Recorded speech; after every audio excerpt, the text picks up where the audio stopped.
Bonjour à toutes et à tous, on se retrouve aujourd'hui pour un nouveau numéro d'Epic Battles of Morale et aujourd'hui nous avons l'honneur d'accueillir deux invités prestigieux, le célèbre philosophe allemand ici présent Nietzsche et une célèbre figure de la religion catholique chrétienne, Moïse. Aujourd'hui le débat portera sur le thème suivant, l'amour d'autrui. Alors je vais d'abord donner la parole à Moïse qui va donc entamer le débat. Dieu encourage l'homme à écouter la force qui est l'amour d'autrui et à partager son bonheur et la paix avec les gens autour de lui. Vous dites l'amour d'autrui? Je ne vois pas du tout où on peut la trouver. Pour moi, elle n'existe vraiment pas. Ça signifierait qu'on ne pourrait pas vivre en société. Nous ne pouvons pas vivre en société. L'espèce humaine est composée que de races belliqueuses, arrogantes, cruelles. Alors, il y a plein d'exemples dans le monde de personnes qui sont charitables, qui sont là pour aider autrui. C'est là que, par la morale de l'Église créée par Dieu présent, cette morale sélectionne les bons des mauvais. Pour vous, les mauvais, ce sont les rebelles. Mais pour moi, qui ne pense qu'il n'y a pas d'amour d'autrui, les bons sont les conformistes, les mauvais, les rebelles. Les rebelles, c'est qui peuvent menacer justement le bonheur des autres en ne respectant pas les 10 commandements. Parce que pour vous, être rebelle et être différent de la société nuit à la santé et à la vie des autres. Quelqu'un qui ne reste pas dans la conformité et ne respecte pas les 10 commandements menace forcément la liberté des autres. Certes, il y a ce cas-là où des personnes ne respectent pas les 10 commandements et nuisent à la vie des autres. Cependant, si on prend l'exemple des jeunes qui ont introduit un lama dans le train, certes, ça paraît inutile, mais ils se sont lâchés, ils n'ont pas respecté la morale, ils sont différents.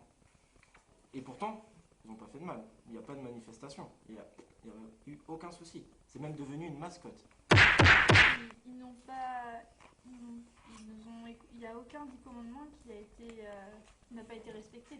Ils ont respecté les 10 commandements. Bah oui, ils les ont respectés tout en sortant de la morale de l'Église.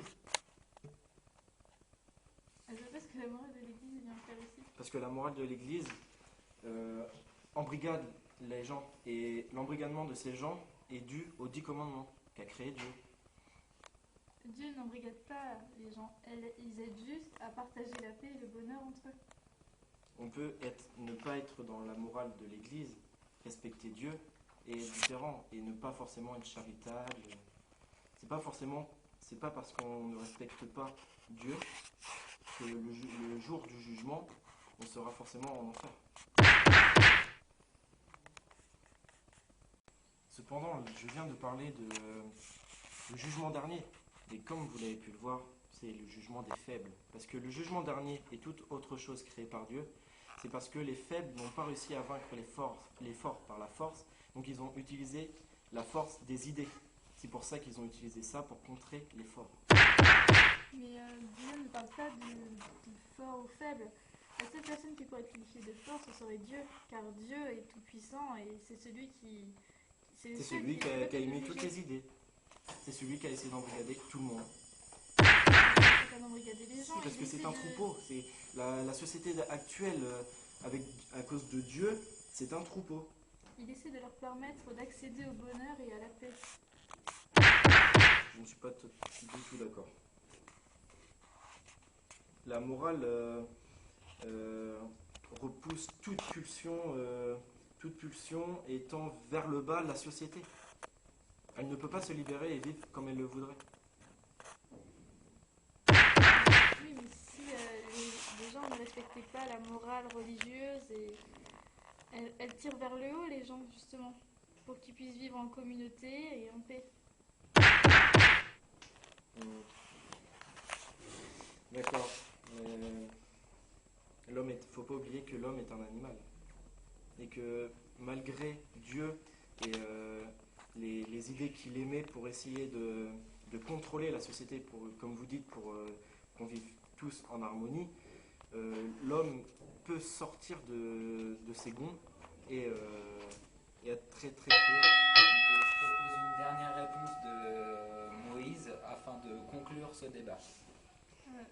Le but de Dieu est d'améliorer l'homme, car l'homme est certes un être imparfait, mais peut se perfectionner. Moi, je vous dirais que vous êtes un agent de la morale et que vous êtes vous et avec vous commence la dénaturation de toutes les valeurs naturelles. Nous pouvons continuer le débat sur ces belles paroles de la part de M. Nietzsche, mais avant d'effectuer la transition vers un autre dilemme, nous allons vérifier qui sort vainqueur de cette battle, et ceci grâce à l'applaudimètre. Alors si vous pensez que Nietzsche remporte ce débat, vous pouvez applaudir. Et maintenant, si vous pensez que c'est Moïse qui a présenté les arguments les plus convaincants, donc ainsi se clôture ce débat, et bientôt on se retrouve au plus vite pour un nouveau numéro de